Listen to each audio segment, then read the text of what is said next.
Take 5.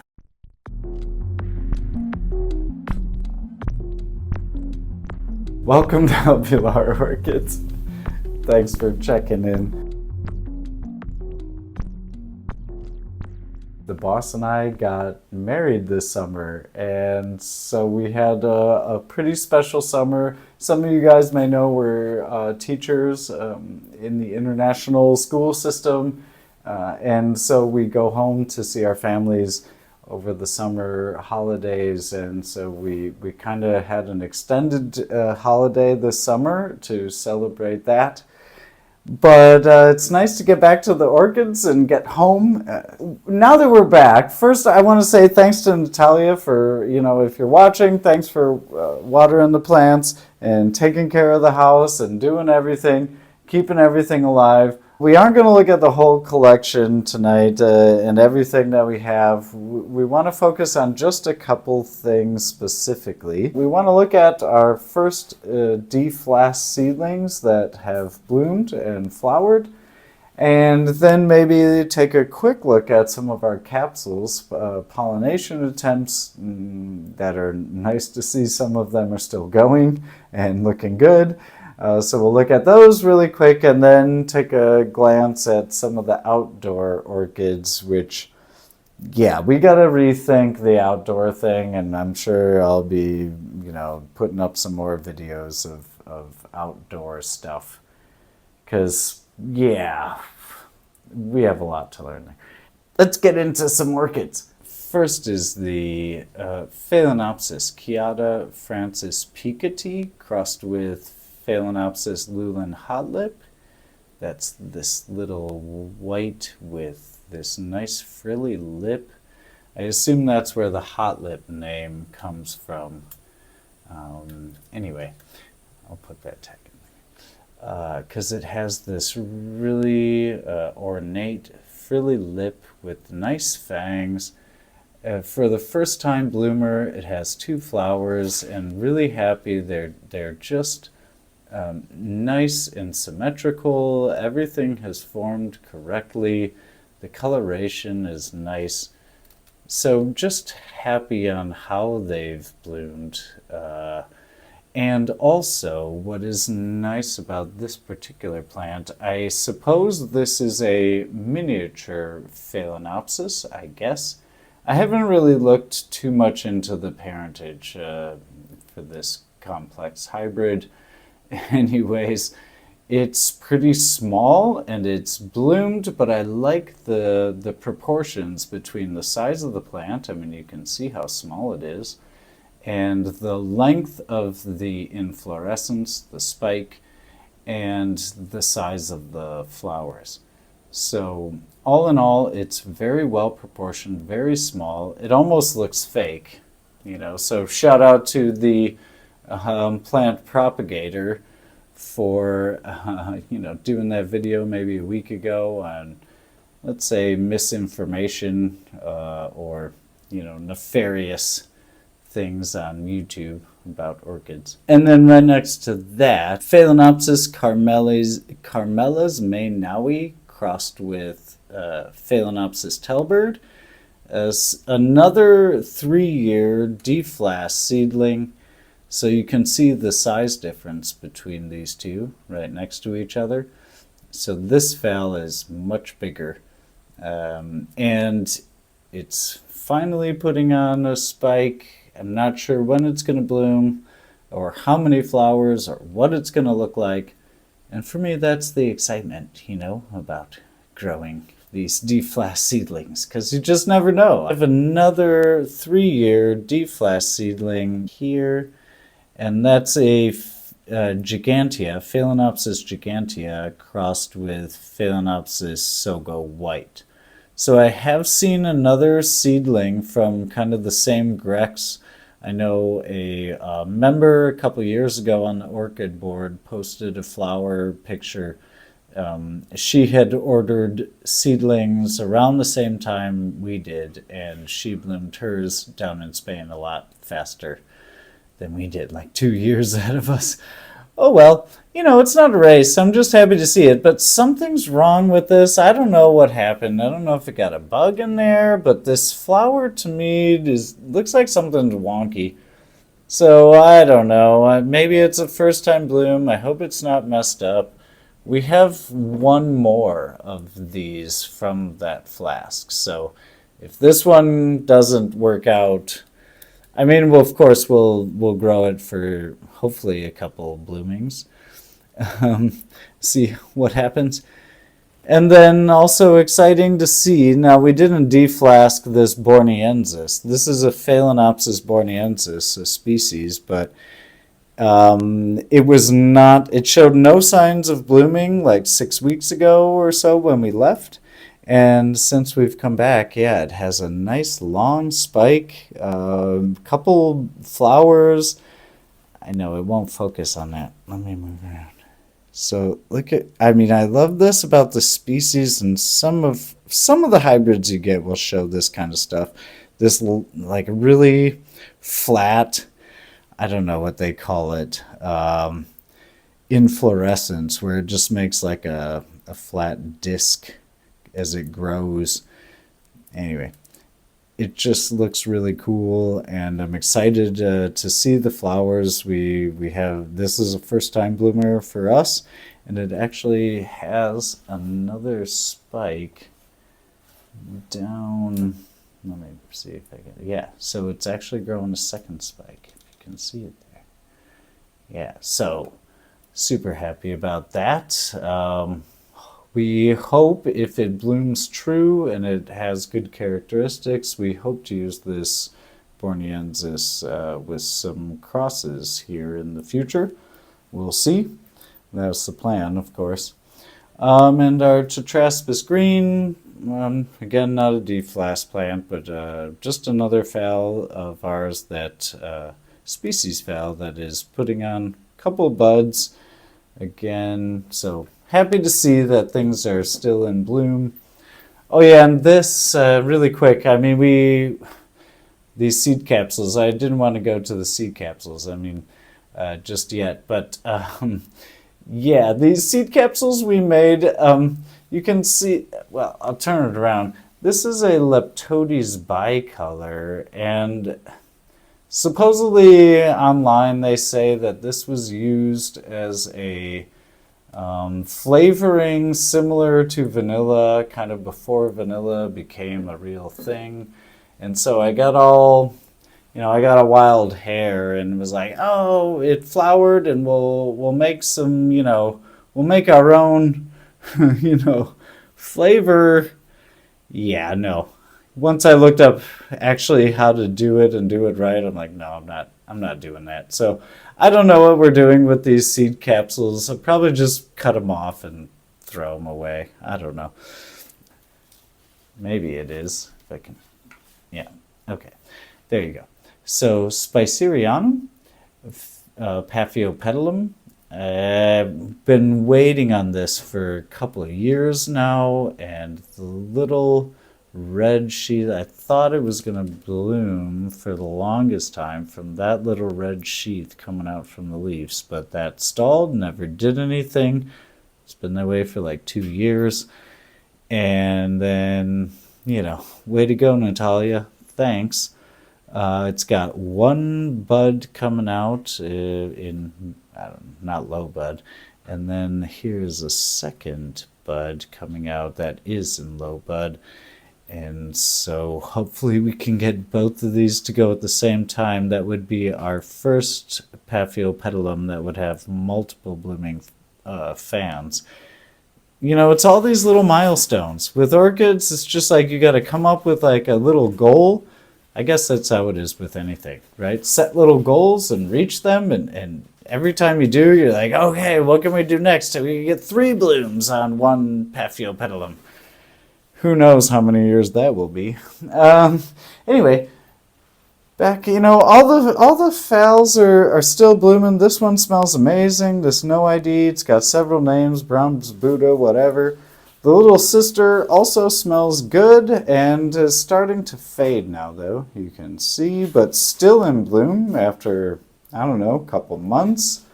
or more. And the little keiki on there is looking super good. The roots have extended now, and the leaves are growing good.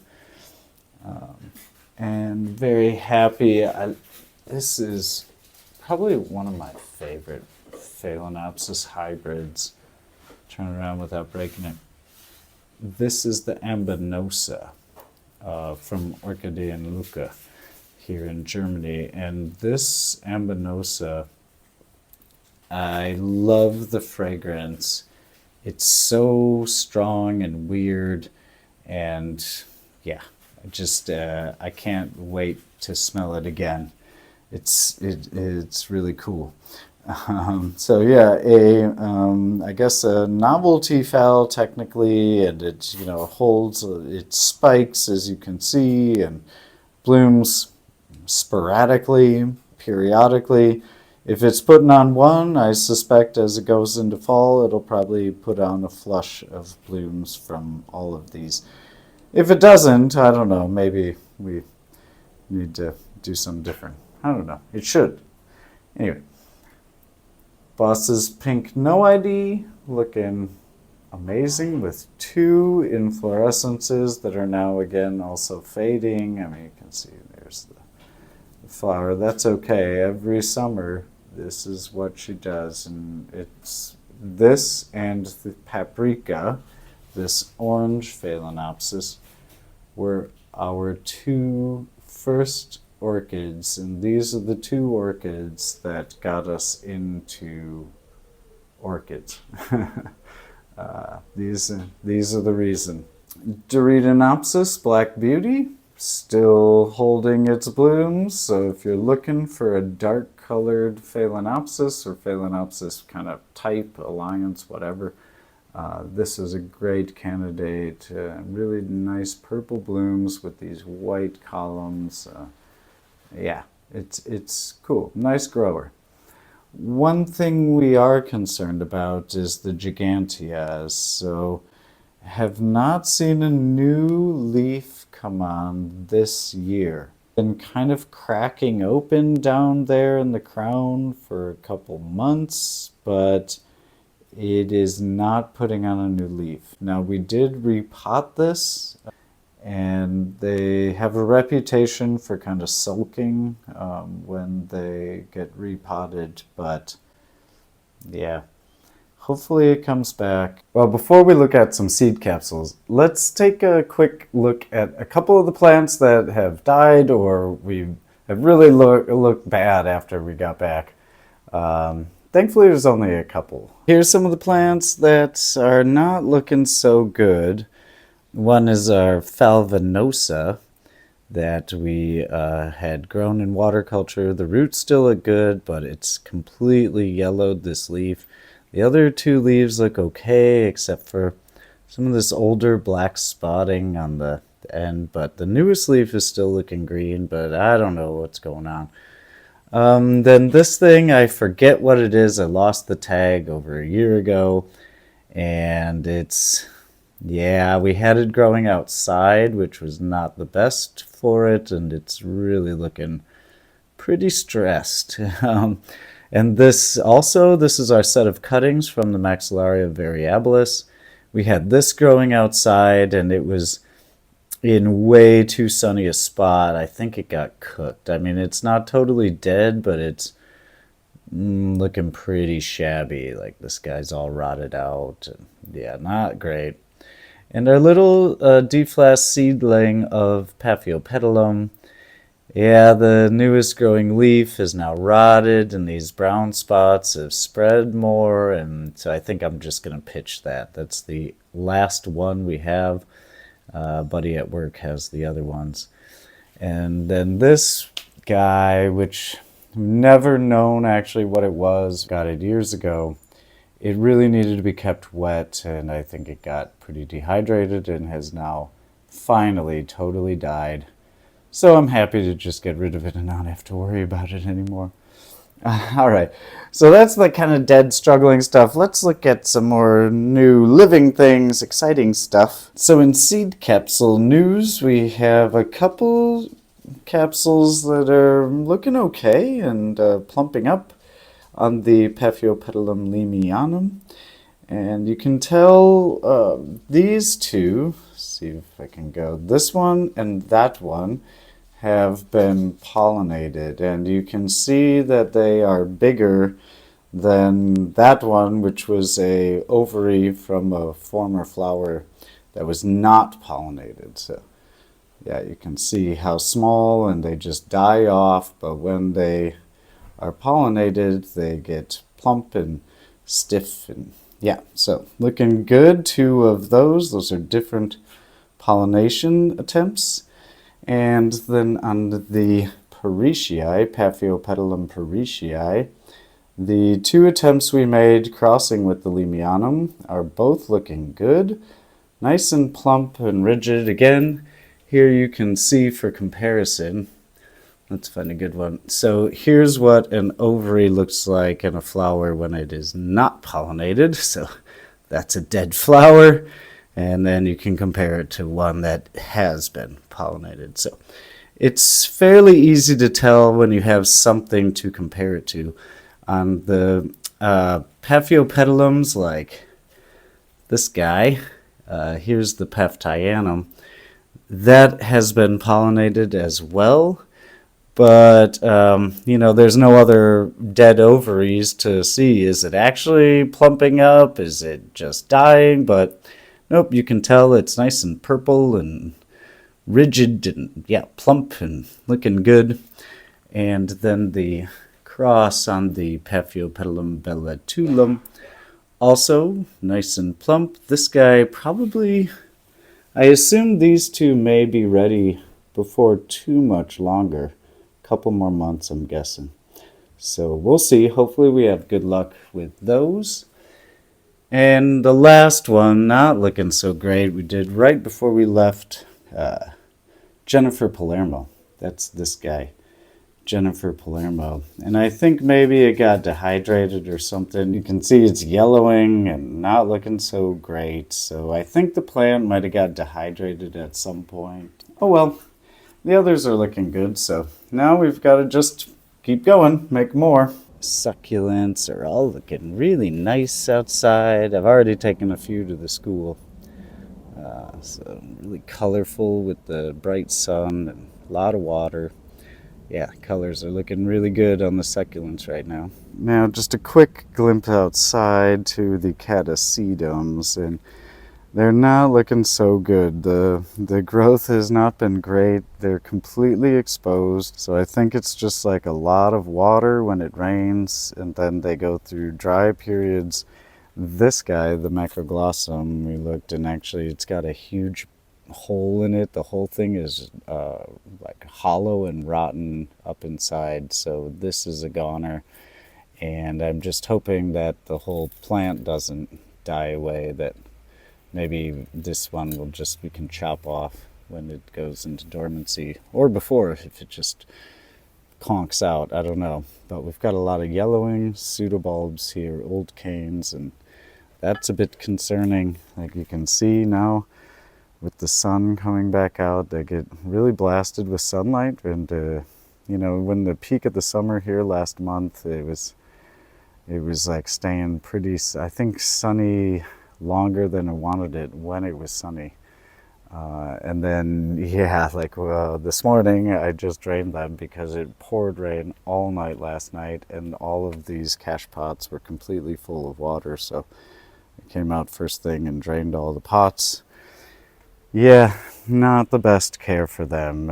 Definitely not really confident. Last summer I was confident we would see some blooms.